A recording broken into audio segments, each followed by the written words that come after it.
ఉంటాయి, క్షార స్వభావం ఎక్కువ ఉంటుందన్నమాట.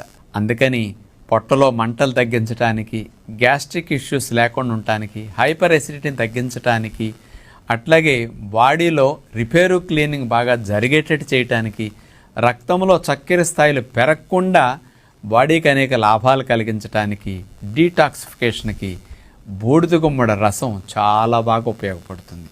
అందుకని ఉదయం పూట కాఫీ, టీలు, పాలు ఇట్లాంటివి, వెజిటబుల్ జ్యూసులు వీటన్నిటికంటే కూడా బూడిద గుమ్మడి రసం దొరికినప్పుడల్లా త్రాగటం ఎంతో మంచిది.